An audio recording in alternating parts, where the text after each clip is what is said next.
तो चलिए स्टूडेंट्स, अपन स्टार्ट करते हैं वे ऑप्टिक्स। बहुत इंटरेस्टिंग चैप्टर जो आपको लाइट के नेचर के बारे में बता रहा है, लाइट किस तरीके से मूव करती उस बारे में बताता है, लाइट किस फॉर्म में मूव करती है।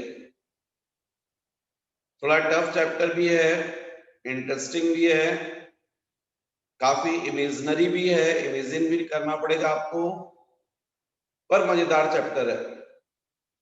तो बच्चों, यदि मैं आप लोगों से डिस्कस करता हूं व्हाट इज लाइट, तो आपका एक सिंपल सा स्टेटमेंट होता है, sir it is the form of energy. बिल्कुल सही, क्योंकि लाइट जो है वो इलेक्ट्रोमैग्नेटिक वेव्स है और एनर्जी है। तो लाइट में कौन कौन से नेचर होते हैं ये आपको पता होना चाहिए।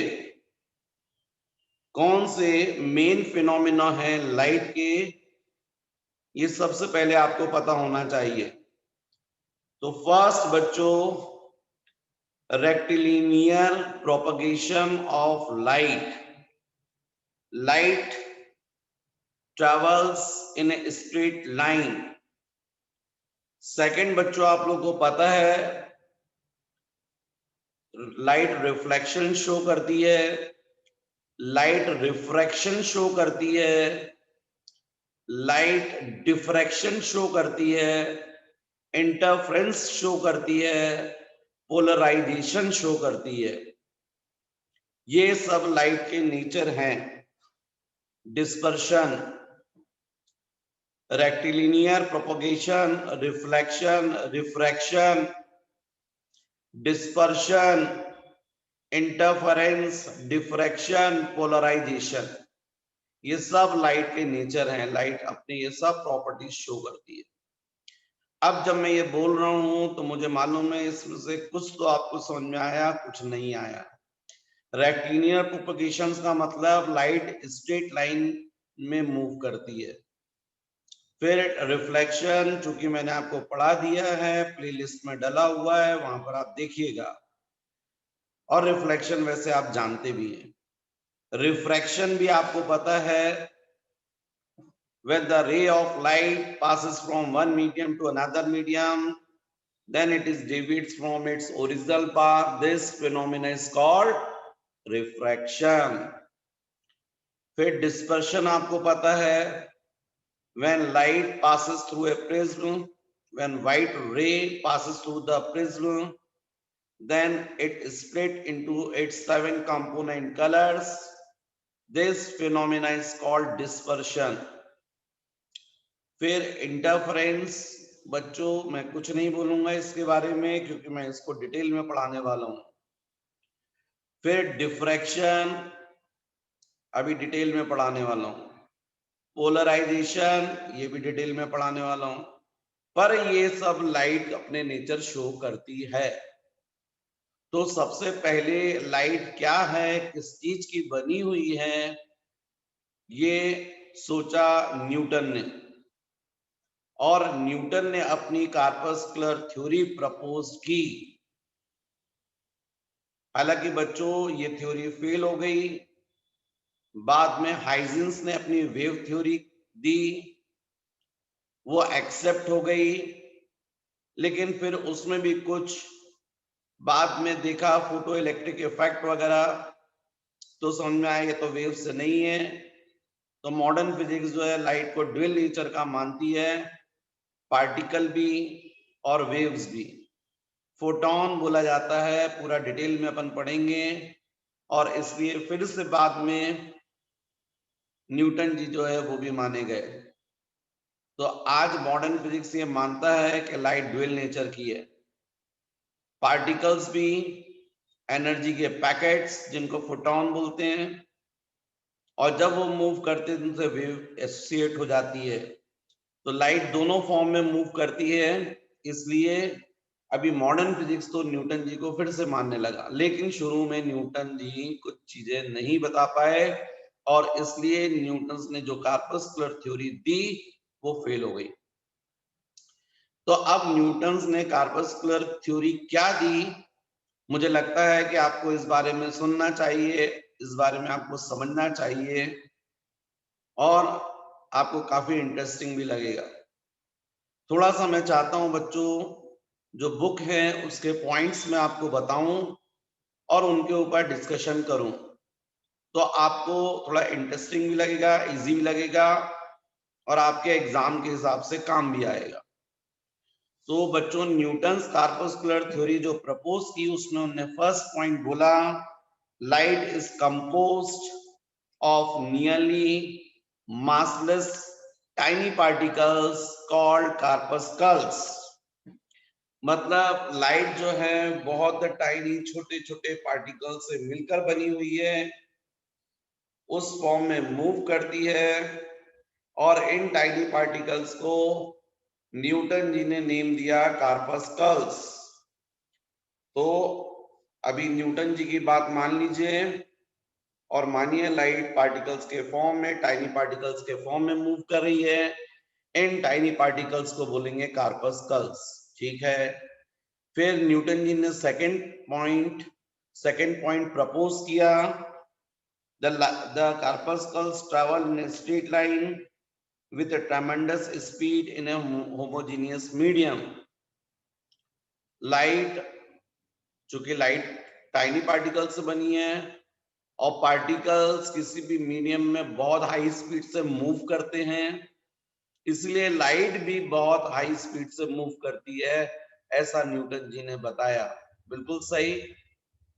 रिवॉल्वर से जब आप बुलेट फायर करते हैं तो आपको मालूम है बुलेट निकलती बहुत हाई स्पीड से आती है। लाइट भी पार्टिकल से बनी है, इसलिए बहुत हाई स्पीड से मूव करती है। बिल्कुल सही, कोई प्रॉब्लम नहीं, मान लेते हैं। Third, the speed of corpuscles change when they travel from one medium to other. जब लाइट एक मीडियम से दूसरे मीडियम में जाती है तो उसकी स्पीड चेंज हो जाती है।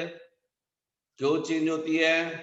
क्योंकि बोला गया लाइट पार्टिकल से बनी हुई है और पार्टिकल्स में ऐसा होता है। तो बिल्कुल सही बात है बच्चों।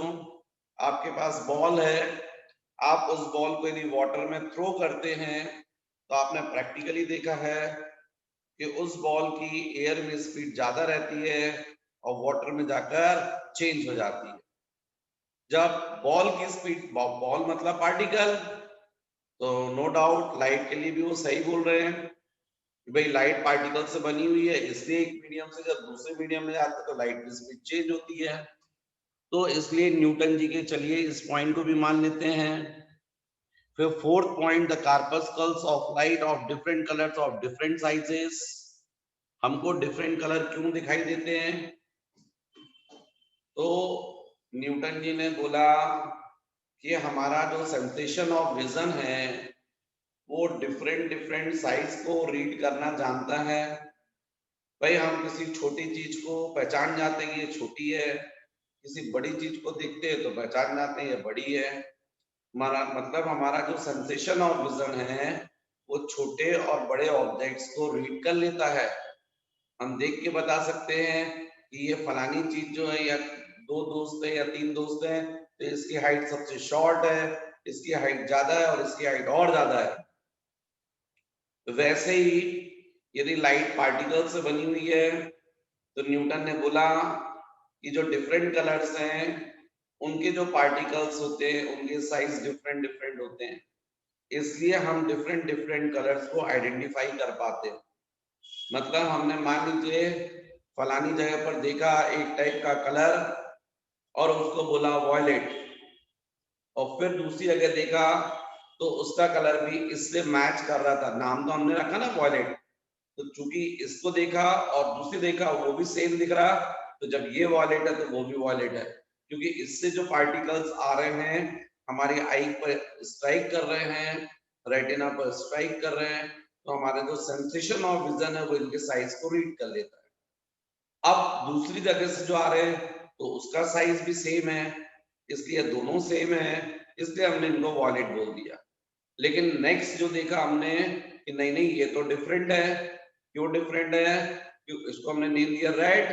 क्यों दिया रेड? क्योंकि इसका जो इससे जो पार्टिकल्स आ रहे हैं उनका साइज जो पहले आ रहे थे उन पार्टिकल के साइज से डिफरेंट है, जिसको हमारी सेंसेशन ऑफ विजन ने रीड कर लिया और बताया नहीं भाई ये साइज डिफरेंट, हमने नाम दे दिया राइट। नेम हम लोगों ने डिसाइड किए। तो सारे अलग अलग कलर से जो पार्टिकल्स आते हैं वो हमारी आई पर जब पड़ते हैं, रेटिना पर जाके स्ट्राइक करते हैं, तो हमारी रेटिना रीड कर लेती है, आई रीड कर लेती है कि इसका कलर, इसका साइज ये, इसका साइज ये, इसका साइज ये, और उन साइज के अकॉर्डिंग हम लोगों ने नेम दे दिए। वो हमको कलर अलग अलग दिखाई देते हैं। ऐसा न्यूटन जी ने बोला और ये प्रपोज किया था। चलिए थोड़ी देर के लिए मान लीजिए, फिर अपन बात करेंगे आगे। फिर next, when the corpuscles strike on retina we get the sensation of vision। चलिए ये तो मैं बता ही चुका हूं। और जब न्यूटन जी ने ये अपना कार्पस्कुलर थ्योरी प्रपोज की तो इसके बेसिस पर ये बताया गया कि भाई rectilinear propagation of light, reflection, refraction, इन डिस्पर्शन, इन सब कॉन्सेप्ट को समझा दिया गया। और बात भी सही है क्योंकि पार्टिकल्स में ऐसा सब होता है।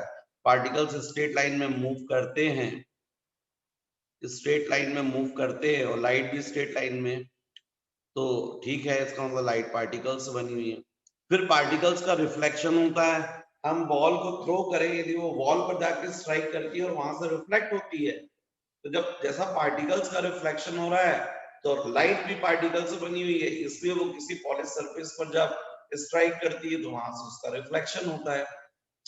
रिफ्रैक्शन क्यों होता है? तो भाई पार्टिकल्स का रिफ्रैक्शन होता है जब हम बॉल को वाटर में थ्रो करेंगे तो उसका पाथ जो होता है वो बेंड हो जाता है, वो अपने ओरिजिनल पाथ के डायरेक्शन में नहीं जाती, थोड़ा सा पाथ चेंज हो जाता है। और लाइट में भी ऐसा हो रहा है। क्यों हो रहा है? क्योंकि लाइट भी बोला पार्टिकल से बनी, चलो मान लीजिए।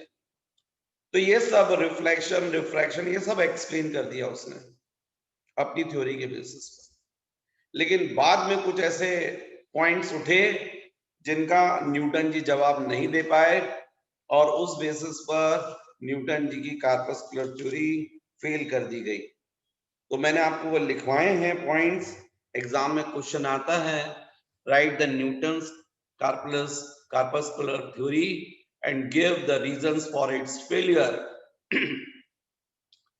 तो रीजन में आप देखिए, first reason, according to corpuscular theory the speed of light in a denser medium is greater than the speed of light in rarer medium। अरे भाई ये तो तय है कि जो साउंड वेव्स हैं वो पार्टिकल की बनी हुई है, ये तो प्रूफ है। और साउंड के साथ में एक और चीज है, प्रैक्टिकली देखा गया है कि जो साउंड है उसकी स्पीड एयर में होती है 332 मीटर पर सेकेंड, वाटर में साउंड की स्पीड होती है इस स्पीड की 4 टाइम्स, और आयरन में होती है 16 टाइम्स। ये प्रैक्टिकली देखा गया है।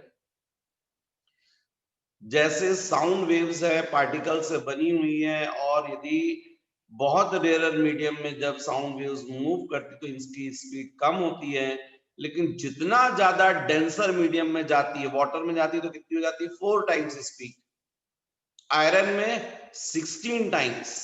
जितना ज्यादा डेंसर मीडियम में जाती है साउंड वेव्स की स्पीड इंक्रीज होती है। न्यूटन जी ने भी इसी बेसिस पर बोला है। एक्चुअली उन्होंने सोचा कि साउंड वेव्स यदि पार्टिकल से बनी है तो लाइट वेव्स भी पार्टिकल से बनी है, और यदि लाइट वेव्स भी पार्टिकल से बनी है तो लाइट वेव्स में भी ऐसा होना चाहिए कि लाइट वेव्स जितने डेंसर में मीडियम में इंटर करे उसकी उतनी स्पीड इंक्रीज होनी चाहिए। लेकिन प्रैक्टिकली तो रॉन्ग देखा गया। लाइट की जो मैक्सिमम स्पीड होती है वो वैक्यूम या एयर में होती है 3 इंटू 10⁸ मीटर पर सेकेंड। जैसे ही लाइट वाटर में इंटर करती है उसकी स्पीड कम हो जाती है, और ग्लास में जाती है तो और कम हो जाती है, मतलब सॉलिड। यदि लाइट भी पार्टिकल की बनी हुई है तो लाइट में ऐसा नहीं होना चाहिए था। डेंसर मीडियम में एंटर करने पर लाइट की स्पीड बढ़नी चाहिए थी, लेकिन प्रैक्टिकली तो देखा गया है कि लाइट की स्पीड कम होती है। तो जब ये न्यूटन जी से पूछा गया तो न्यूटन जी नहीं समझा पाए, क्योंकि प्रैक्टिकली फीजोस मेथड और फुकॉल्ट्स मेथड थी आप लोगों को, उसमें ये प्रूव कर दिया गया कि नहीं भाई, लाइट की मैक्सिमम स्पीड जो होती है वो एयर में, वाटर में कम और ग्लास में और कम। मतलब जितना ज्यादा डेंसर मीडियम में लाइट एंटर करेगी उतनी उसकी स्पीड कम होगी। तो ये जो है न्यूटन जी नहीं समझा पाए और यहां पर न्यूटन जी की कार्पस्कुलर थ्योरी फेल हो गई। Second, according to corpuscular theory, the speed of corpuscles depends on the temperature of the source. भाई लाइट यदि पार्टिकल से बनी हुई है तो पार्टिकल की स्पीड तो टेम्परेचर पर डिपेंड करती है। आपको मालूम है किसी पार्टिकल को यदि आप गर्म करोगे तो क्या होगा, उसकी काइनेटिक एनर्जी इंक्रीज हो जाएगी, वो फास्ट मूव करने लगेगा। इसका मतलब ये हुआ कि हम माचिस की तीली यदि जलाएंगे या कहीं पर हम एटम बम फोड़ेंगे, एटम बम ज्यादा बोल दिया है मैंने, माचिस की तीली जलाएंगे, गैस वेल्डर वेल्डिंग करेगा और ठीक है एटम बम फूटेगा, ठीक है। तो तीनों जगह पर यदि आप सोचे तो टेम्परेचर में बहुत फर्क आएगा। माचिस की तीली में टेम्परेचर कम रहेगा, इलेक्ट्रिक वेल्डर जो वेल्डिंग करेगा वहां पर टेम्परेचर हाई रहेगा, और एटम बम बोल दिया मैंने, वहां तो टेम्परेचर बहुत ही ज्यादा हाई रहेगा। और तीनों जगह लाइट प्रोड्यूस होगी और तीनों जगह लाइट पार्टिकल से बनी हुई है। इसका मतलब तीनों जगह लाइट की स्पीड डिफरेंट होनी चाहिए। माचिस की तीली में जो लाइट प्रोड्यूस होगी उसका टेम्परेचर चूंकि मिनिमम है तो स्पीड कम होना चाहिए। इलेक्ट्रिक वेल्डर जो है उसमें जो स्पार्किंग हो रही है वहां टेम्परेचर हाई है तो स्पीड हाई होनी चाहिए लाइट की। और एटम बम जो मैं बोल रहा हूँ उसमें तो टेम्परेचर बहुत ही ज्यादा हो गया, तो वहां तो लाइट की स्पीड बहुत भयंकर बढ़ जानी चाहिए। लेकिन बच्चों प्रैक्टिकली देखा गया ऐसा नहीं होता। चाहे माचिस की तीली आप जला लो, चाहे वो इलेक्ट्रिक वेल्डिंग, चाहे वो एटम बम, जो लाइट प्रोड्यूस हो रही है उन सब की स्पीड इक्वल है। इसका मतलब है कि जो लाइट है वो पार्टिकल से नहीं बनी हुई है। यदि पार्टिकल से बनी हुई होती तो नो डाउट उनकी स्पीड किस पर डिपेंड करती है, टेम्परेचर पर, जो प्रैक्टिकली नहीं देखा गया। यहां भी न्यूटन जी जो है वो फेल हो गए, नहीं समझा पाए। Third, due to continuous emission of corpuscles from the source of light, the mass of the source should decrease. But this never happens. अब न्यूटन जी ने बोला कि जो लाइट है वो पार्टिकल से बनी हुई है। अब यदि लाइट पार्टिकल से बनी हुई है तो इसका मतलब जो सोर्स है, जब वो लाइट प्रोड्यूस कर रहा है तो उस सोर्स का मास जो है वो कंटिन्यूस कम होना चाहिए। कोई सोर्स है मान लीजिए लाइट प्रोड्यूस कर रहा है तो उसका मास तो कम हो जाना चाहिए ना। लेकिन बच्चों प्रैक्टिकली ऐसा नहीं होता। यदि मान लीजिए सपोज आपको कोई कलर है, मान लीजिए कोई किसी की आप देख रहे हो, शर्ट देख रहे हो मान लीजिए, और वो शर्ट जो है आप पर आपको रेड कलर दिख रहा है या येलो कलर दिख रहा है, और क्यों दिख रहा है तो न्यूटन जी ने ना वहां से पार्टिकल्स निकल रहे हैं, उसकी शर्ट में से पार्टिकल निकल रहे हैं जो आपकी आई पर जाकर टकरा रहे हैं, रेटिना पर जाकर टकरा रहे हैं। तो जो सेंसेशन और विजन है वो साइज को रीड कर रहा है। मतलब वो जो शर्ट है उसमें से क्या निकल रहे हैं, पार्टिकल। अब यदि उस शर्ट में से पार्टिकल निकलते जाएंगे तो वो शर्ट तो हमने उसको देखा था, 1 साल पहले पहना था वो, और आज भी देख रहे हैं तो येलो कलर। यदि उससे पार्टिकल निकल रहे थे तो अभी तक तो उसको क्या हो जाना चाहिए था, शर्ट को छोटा होकर बनियान हो जाना चाहिए, और फिर बाद में वो बनियान क्या हो जाना चाहिए, रुमाल हो जाना चाहिए, और रुमाल जो है वो भी कुछ दिन में गायब हो जाना चाहिए। लेकिन बच्चों ऐसा कुछ नहीं होता।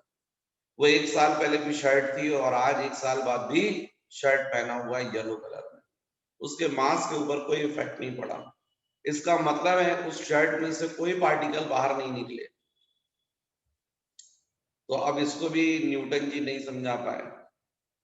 और फिर यदि निकल रहे थे भैया, तो फिर हमको जो है ग्रीन कलर कितना ज्यादा देखते हैं, डेली देखते हैं, बहुत सारे प्लांट्स देखते हैं, ट्रीज देखते हैं, वहां से आया तो हमारे पे तो ये जो ग्रीन कलर है वो छपा हुआ होना चाहिए, आंखों से निकाला और फेंका, होली बना ली।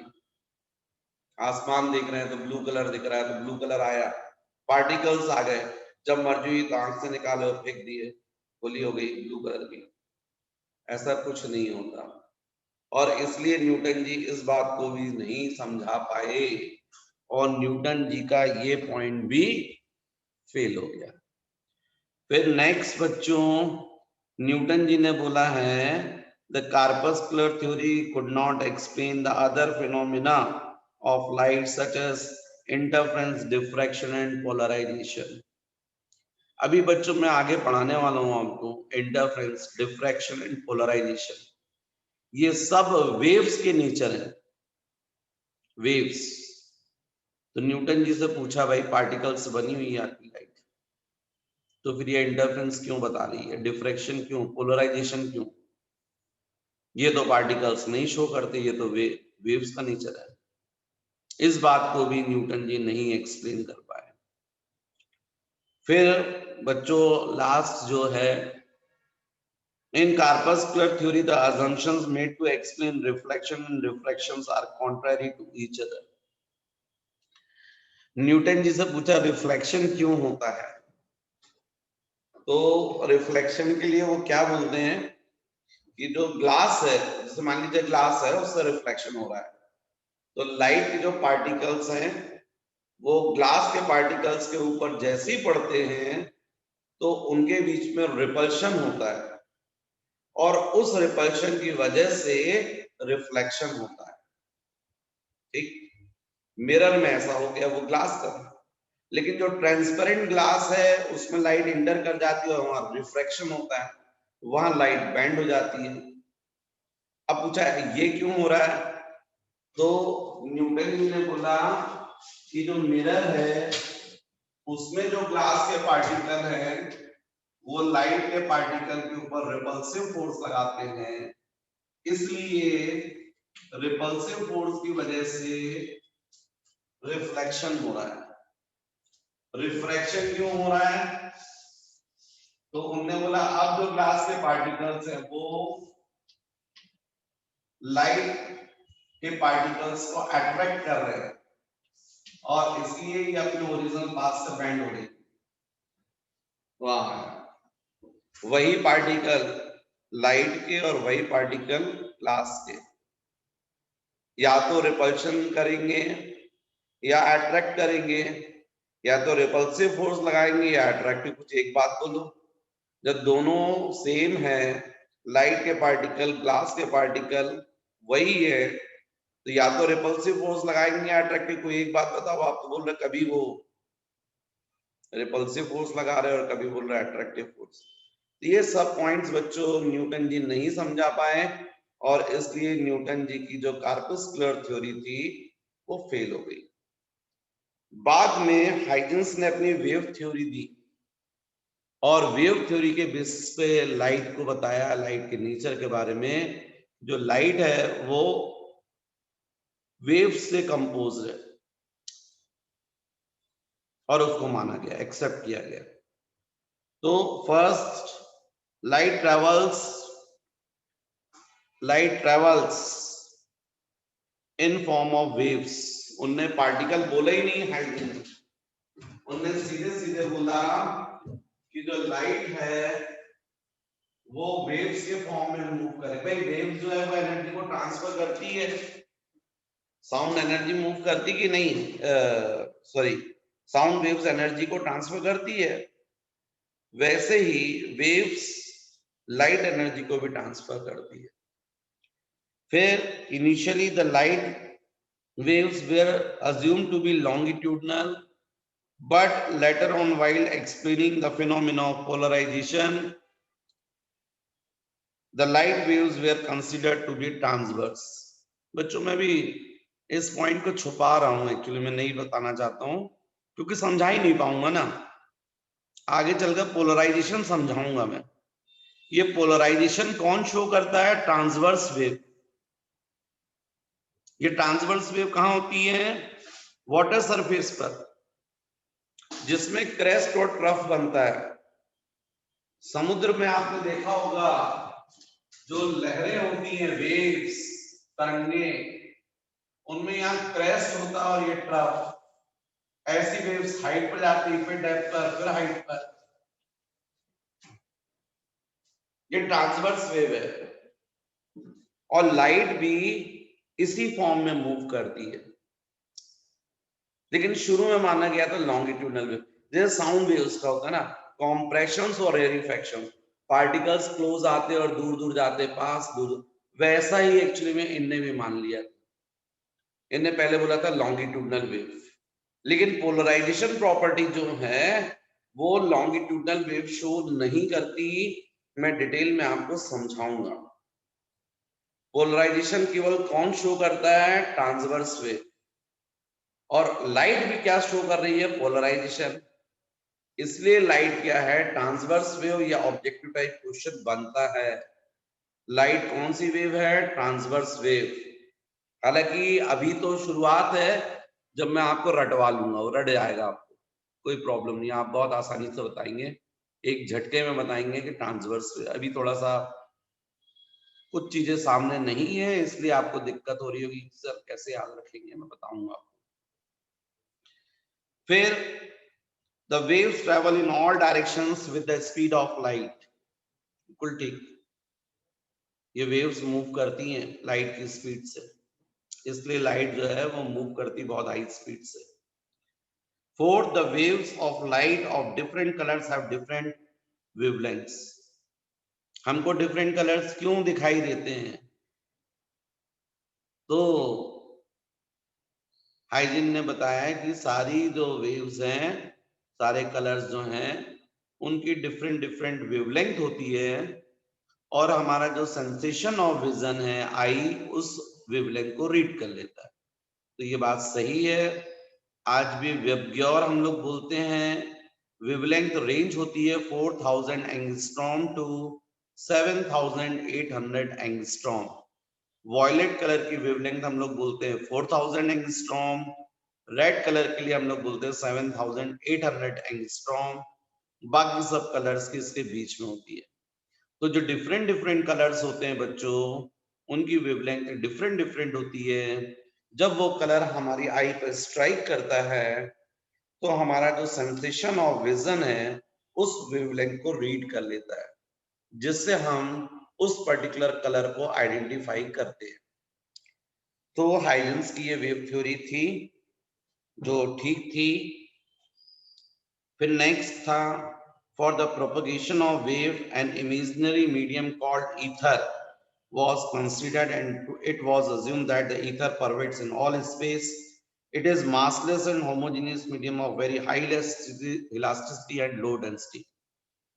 भाई जो वेव्स हैं उनको प्रोपोगेशंस के लिए, मूव करने के लिए मीडियम चाहिए ना, तो ये माना गया पूरे यूनिवर्स में क्या अवेलेबल है? ईथर।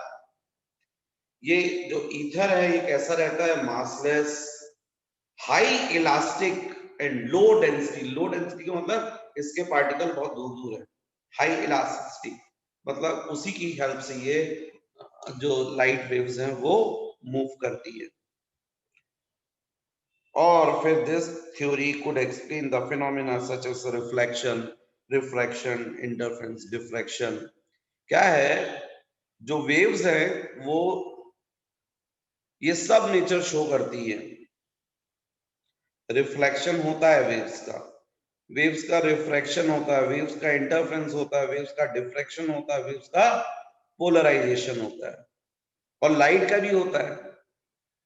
और इस बेसिस पर लाइट को, हाइजेंस वेव थ्योरी को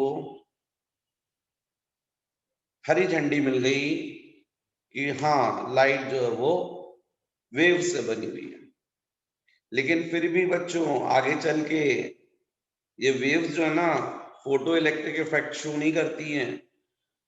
photo electric emission, photo electric effect particles show करते, स्ट्रेट लाइन में मूव करने का कॉन्सेप्ट, ये भी वेव्स नहीं। तो इन सब बेसिस पर, क्योंकि लाइट स्ट्रेट लाइन में मूव कर रही है और फोटो इलेक्ट्रिक इफेक्ट भी शो कर रही है, तो इसलिए फिर बाद में लाइट को ड्यूअल नेचर का माना गया है। वो अपन डिटेल में आगे डिस्कस करेंगे, पर अभी मुझे केवल आपको समझाना चाहिए था। हाइजेंस वेव थ्योरी मैंने आपको समझाई, आपने पूरे पॉइंट सुने और मेरे ख्याल से आपको समझ में आए।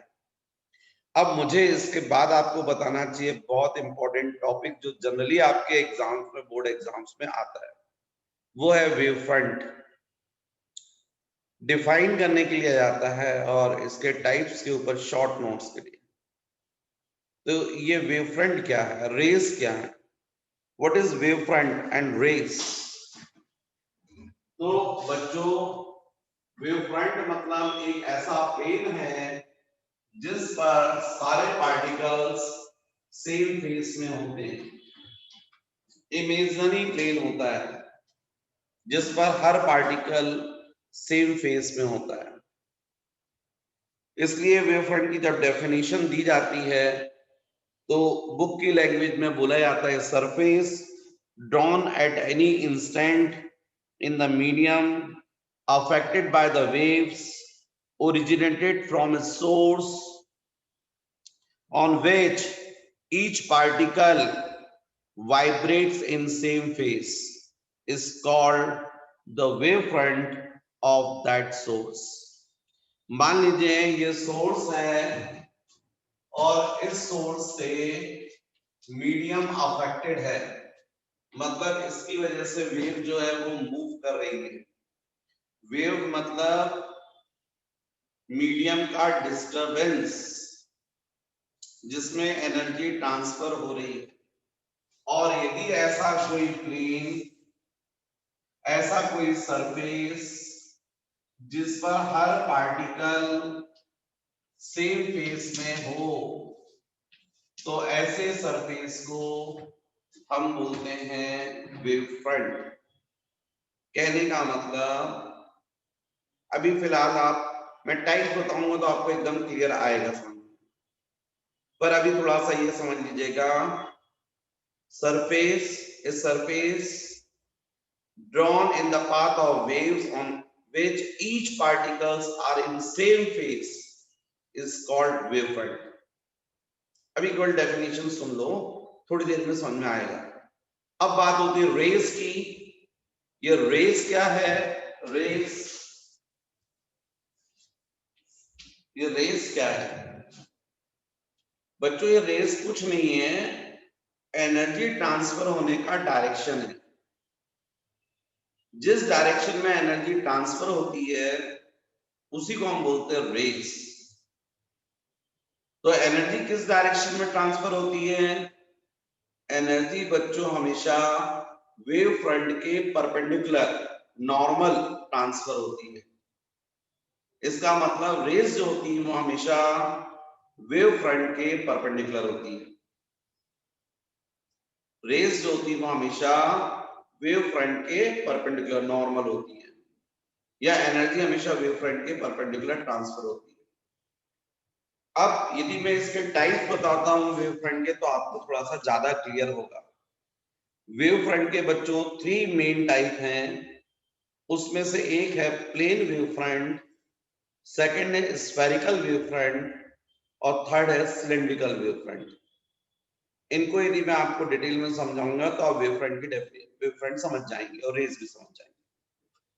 तो नेक्स्ट मैं बता रहा था आपको टाइप्स ऑफ वेव फ्रंट। थोड़ा सा इमेजिन भी करना पड़ेगा आपको। टाइप्स ऑफ वेव फ्रंट, तो उसमें बच्चों first plane wave front, second spherical wave front और थर्ड सिलिंड्रिकल वेव फ्रंट। और जब पढ़ने में बहुत मजा आए ना बच्चों, तो थोड़ा कमेंट्स दे देना चाहिए। कुछ बच्चे हैं जो मुझे कमेंट्स करते हैं पढ़ने के बाद, उनको जब लगता है कि नहीं सर ने काफी अच्छा कॉन्सेप्ट क्लियर किया, तो उसमें कमेंट्स डालते हैं वो। कई लोग तो ऐसे हैं जिनने अभी तक सब्सक्राइब भी नहीं किया और पढ़े जा रहे हैं। कब से, कौन से शुरुआत से पढ़ रहे हैं? ठीक है, क्या बोलूं अब मैं। तो ये जो प्लेन वेव फ्रंट है, ये कब फॉर्म होता है बच्चों? जब सोर्स इंफिनिटी पर होता है। जब सोर्स कहां होता है? इंफिनिटी पर। जब सोर्स इंफिनिटी पर होता है, तो उससे जो एनर्जी ट्रांसफर होती है उसके पाथ में प्लेन वेव फ्रंट होता है। कहने का मतलब, जैसे सन है, सन कहां पर है? इनफाइनाइट डिस्टेंस पे, बहुत लॉन्ग डिस्टेंस पर है। उससे जो रेज आ रही है, एनर्जी जो आ रही है, वो पैरेलल मानी जाएगी, क्योंकि इंफिनिटी से आने वाली तो रेस को पैरेलल मानते हैं। तो ये आ रही है रेस, ऐसा एनर्जी आ रही है। अब एनर्जी जब आ रही है, लॉन्ग डिस्टेंस से आ रही है, तो मीडियम में यहां पर जो पार्टिकल होगा, यहां पर जो पार्टिकल होगा, यहां जो पार्टिकल, यहां पर, इन सब पार्टिकल को एनर्जी एक साथ मिल रही है, एक साथ उचक रहे हैं। एक साथ उचक रहे हैं मतलब, जैसे अभी जो जितने बच्चे क्लास 12 में हैं, उनको माना जाएगा सेम फेस, सेम पोजीशन। वैसे ही यदि सोर्स से एनर्जी आ रही है और मीडियम के जिन जिन पार्टिकल्स को एक साथ एनर्जी मिल रही है, तो इसका मतलब वो सब माने जाएंगे सेम फेस। जैसे ट्रांसवर्स वेव में अपन बात करें, तो हमको मालूम है वाटर सरफेस जो था वह ऐसा था, शांत था। तालाब का पानी बिल्कुल शांत था। आप गए और आपने उठाकर एक पत्थर फेंक दिया, तो आपने जैसे वो पत्थर फेंका, तो नो डाउट जो भी स्टोन की एनर्जी है वो यहाँ ट्रांसफर हुई। एनर्जी के ट्रांसफर होने से यहाँ मीडियम डिस्टर्ब हो गया, मीडियम में उथल पुथल मच गई, डिस्टर्बेंस। जो डिस्टर्बेंस है उसी को बोल रहे हैं वेव्स। तो उससे क्या हुआ? वेव प्रोड्यूस हुई। ऐसी जो है ये पार्टिकल्स हैं। अब वाटर पार्टिकल ऐसे हो गए, ये जो पार्टिकल थे उचकने लग गए ऊपर नीचे। ऐसे इसके साइड में जो वेव थी वो भी एक, ये तो इसके साइड में ये, तो ऐसी ये देखिए एक और। अब आपको मैं ये ऊपर नीचे नहीं बता रहा हूँ, पैरेलल, मैं पैरेलल शो कर रहा हूँ, इमेजिन कीजिए। तो ये पार्टिकल और ये पार्टिकल, ऐसे नेक्स्ट पार्टिकल, फिर ऐसे नेक्स्ट, ये सब साइड बाय साइड है। तो यदि आप एक प्लेन इमेजिन करें जिस पर ये पार्टिकल, ये पार्टिकल, ये पार्टिकल, तो मैक्सिमम पॉजिटिव डिस्प्लेसमेंट वाले जितने पार्टिकल्स हैं वो यदि इस पर हैं, तो हम इसको बोलेंगे, इस प्लेन को बोलेंगे प्लेन वेव फ्रंट, क्योंकि इस पर सब वो पार्टिकल है जो सब सेम फेस में। तो जो प्लेन वेव फ्रंट होता है ये तब बनता है जब सोर्स इंफिनिटी पर होता है, इंफिनिटी से आने वाली रेज होती है, मीडियम के इन पॉइंट्स पर जो पार्टिकल, इनको सबको एनर्जी एक साथ मिलेगी, ये सब एक साथ उचकना चालू करेंगे, मतलब सेम फेस पर होंगे। फिर यहां से जो पास होने वाला प्लेन होगा इसको हम बोलेंगे प्लेन वेव फ्रंट। तो ये होगा बच्चों plane wave front. Plane wave front कब फॉर्म होता है? जब सोर्स इंफिनिटी पर। अब इस प्लेन वेव फ्रंट का जो एम्पलीट्यूड होता है, amplitude, amplitude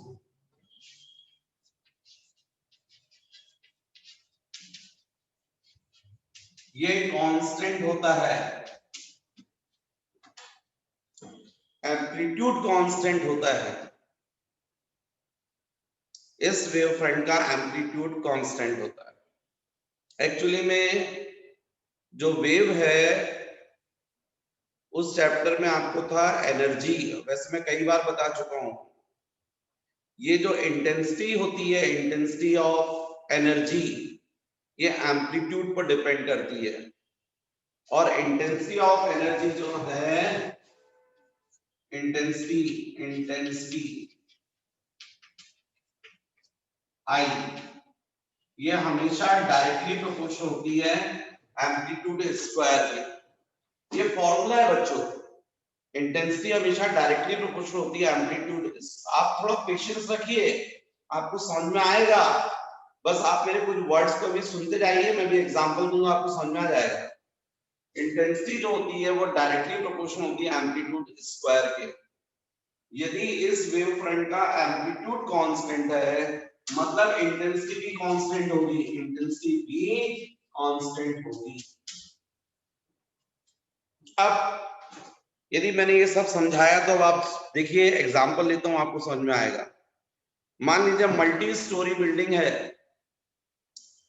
multi storey building है, बहुत बड़ा एग्जांपल लेते हैं। मान लीजिए ओनली 5 मंजिला है, कुछ लोग 5 माला बोलते हैं, या मान लीजिए 5th 6th फ्लोर तक है, और आप घर उस बिल्डिंग के छत पर हैं, और छत पर खड़े होकर आप पढ़ाई कर रहे हैं। आपने क्या किया है, अच्छा आजकल तो पढ़ाई भी मोबाइल से होती है ना, सॉरी, तो आप जो है मोबाइल ऑन करके पढ़ रहे हैं। आपने देखा छत पर, या मान लीजिए सपोज फॉर एग्जांपल कि आप छत पर हैं और आपने बुक ऐसे खोली है और पढ़ रहे हैं। तो आप जरा सोचिए, जो सन से रेज आ रही हैं, इंफिनिटी से आ रही हैं, और आपने अपनी कॉपी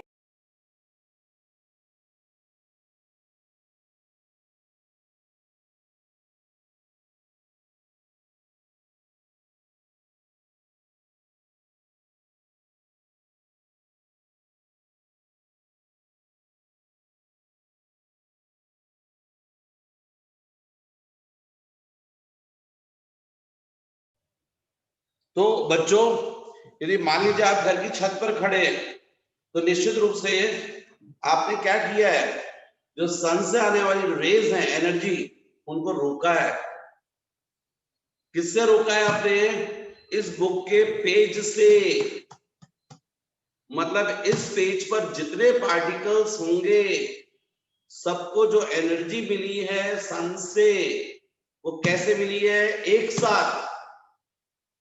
मतलब ये सारे पार्टिकल्स कैसे होंगे? सेम फेस में। तो इसका मतलब कॉपी का जो पेज है या बुक का जो पेज है, उसकी जो आपको वर्ड्स क्लियर दिखाई दे रहे हैं, उन वर्ड्स की जो क्लियरिटी है, इंटेंसिटी है, वो वही एक्चुअली में उस प्लेन वेव फ्रंट की इंटेंसिटी कहलाएगी। अब मान लीजिए आप छत से उतरकर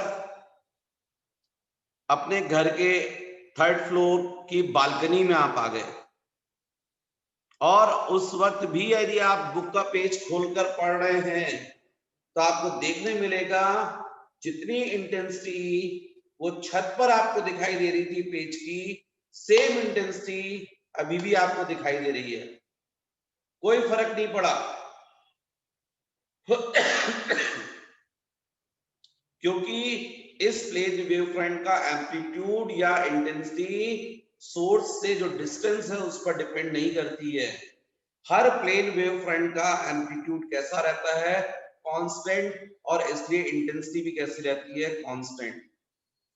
उसके बाद आपने क्या किया, ग्राउंड फ्लोर पर पहुंच गए और सामने गार्डन था, गार्डन में बुक खोलकर फिर पढ़ रहे हैं। तो आप महसूस कीजिए, जितना पेज की क्लियरिटी वो छत पर थी, जितनी बालकनी में थी, उतनी ग्राउंड फ्लोर पर। आप सन से दूर हो गए। जब छत पर थे तो थोड़ा पास थे, बालकनी में आए तो थोड़ा दूर हो गए, और ग्राउंड फ्लोर पर गए थोड़ा और दूर हो गए। लेकिन जो टॉप, आप जब रूफ पर थे, छत पर थे, उस वक्त आपने जो प्लेन वेव फ्रंट को रोका था उसकी जितनी इंटेंसिटी थी उतनी इंटेंसिटी बालकनी में जब आपने जिस वेव फ्रंट को रोका है, प्लेन वेव फ्रंट है, उसकी भी इंटेंसिटी सेम है।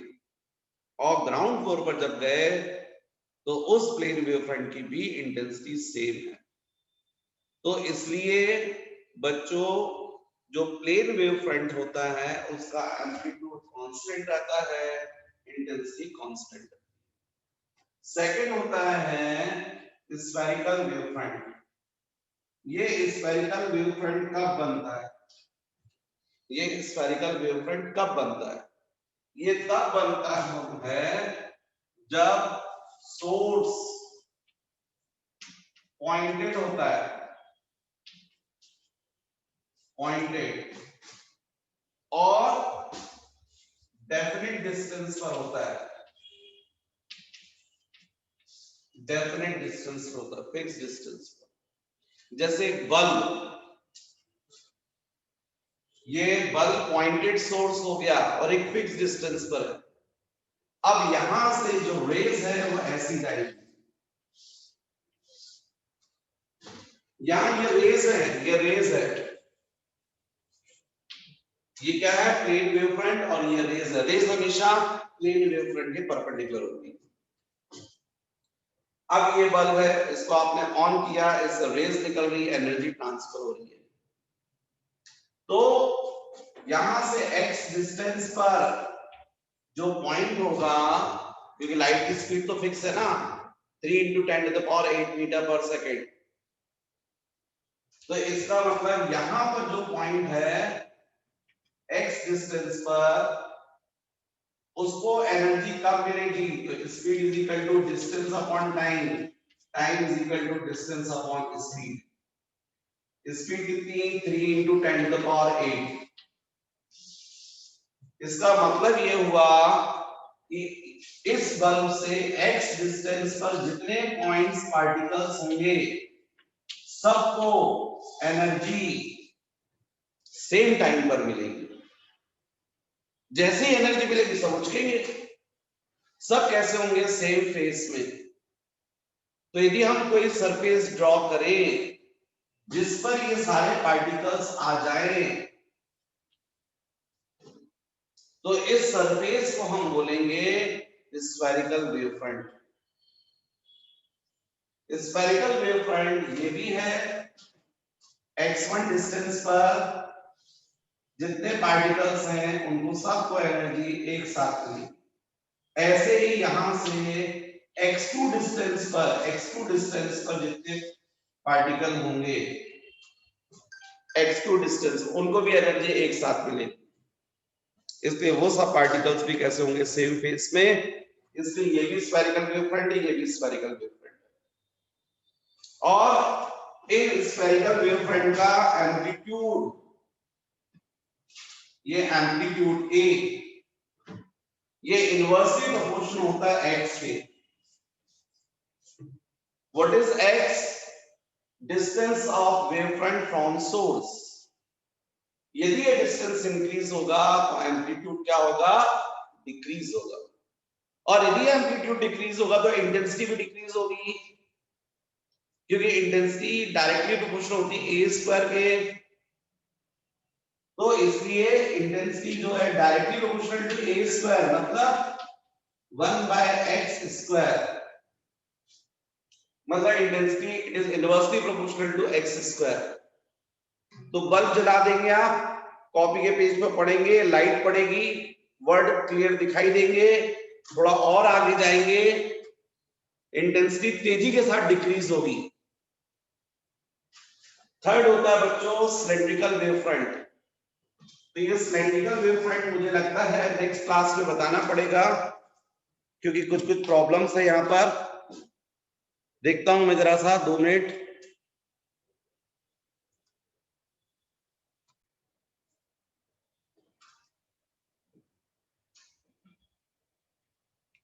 तो थर्ड बच्चों अपन को देखना सिलेंड्रिकल वेव फ्रंट। ये तब होता है जब सोर्स स्लिट के फॉर्म में होता है। स्लिट मतलब, अभी आप फिलहाल समझने के लिए जैसे ट्यूब रॉड होती है ना, ट्यूबलाइट वाली ट्यूब रॉड, उसको इमेजिन कीजिए। फिर मैं समझाता हूँ स्लिट का मतलब क्या। अब ये ट्यूब रॉड आपने ऑन की, तो यहां से एनर्जी सब तरफ चारों तरफ ऐसी जाएगी, तो यहां से x डिस्टेंस पर जितने पार्टिकल्स होंगे इस ट्यूब रॉड के अराउंड, ट्यूब रॉड को आप क्या मान लीजिए एक्सिस, और x रेडियस का एक सिलेंडर इमेजिन कीजिए, तो इस सिलेंड्रिकल सरफेस पर जितने पार्टिकल्स होंगे सबको एनर्जी एक साथ मिलेगी। तो ये क्या हुआ, सिलेंड्रिकल वेव फ्रंट। यदि मैं इसको चाहूं तो ऐसा भी डायग्राम बना सकता हूं, ये ट्यूब रॉड और ये फिर नेक्स्ट यहां पर ये ऐसा, ये नेक्स्ट सिलेंड्रिकल वेव फ्रंट, क्योंकि ये यहां से ट्यूब रॉड से x1 डिस्टेंस पर है और ये x2 डिस्टेंस पर है। x1 डिस्टेंस पे जितने पार्टिकल्स होंगे सबको एनर्जी एक साथ मिलेगी, मतलब सब एक साथ ऑसिलेट करेंगे, मतलब सब कैसे होंगे, सेम फेज से। और इसके आगे वाले ये भी सब सेम फेज में होंगे, इनको एनर्जी कुछ देर बाद मिलेगी लेकिन सबको एक साथ मिलेगी। तो ये भी सिलेंड्रिकल वेव फ्रंट, ये भी सिलेंड्रिकल वेव फ्रंट। यहां पर ये जो सिलेंड्रिकल वेव फ्रंट है इनका एम्पलीट्यूड इनवर्सली प्रोपोर्शनल होता है रूट एक्स के। What is x, distance of wave front from source, मतलब यदि x इंक्रीज होगा तो एम्पलीट्यूड डिक्रीज होगा, नो डाउट। और एम्पलीट्यूड यदि डिक्रीज हो रहा तो इंटेंसिटी तो डिक्रीज होगी, क्योंकि I it is directly proportional to a square.